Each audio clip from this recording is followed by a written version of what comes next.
The four of them are having lots of fun together when suddenly the lights go out and their phones stop working. Everyone in town rushes outside and looks at the sky to see a yellow aurora that glows for a few seconds before it splits into light balls that start falling all over the city, dividing into smaller pieces to cover more ground. One of the balls lands near the crowd with Sean's group, and everyone steps back in shock. The thing that fell isn't really visible. They can only see a slight shimmer from certain angles. A cop decides to carefully approach it and poke it with his baton, only for the light to suddenly disintegrate him until there's nothing left but ash. As the crowd panics and runs away, another cop tries to shoot the light, but the bullet disintegrates as well. Soon more lights appear in the area and kill as many people as they can reach. Sean's group runs back into the club and quickly closes the doors, but at that moment the light destroys all the windows. This being sees the world in gray and only humans are a glowing orange. It continues to attack people by shooting lines of energy, dragging them into its center to disintegrate them. A person improvises a Molotov bomb with bar supplies to throw at the creature, and the fire manages to keep it back for now. Skylar comes running into the club too and closes the door without saving his date, who immediately gets disintegrated.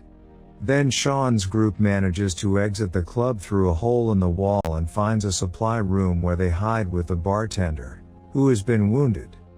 Meanwhile, people outside keep getting killed one by one without mercy.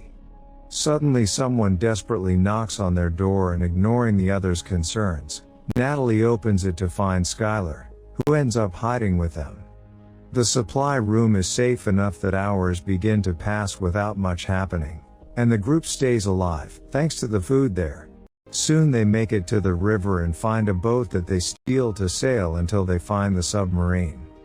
While waiting, they grieve for their lost friends, and just in case, Sean says goodbye to Natalie now because he never got to say it to Ben.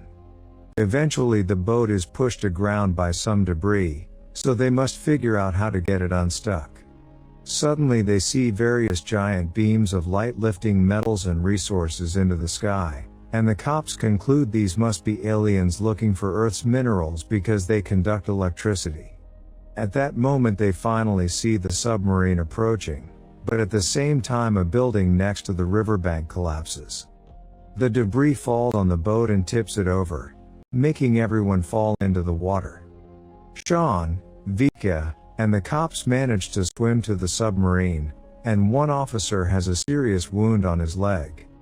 The captain welcomes them and announces they must leave immediately, but Sean notices Natalie is missing.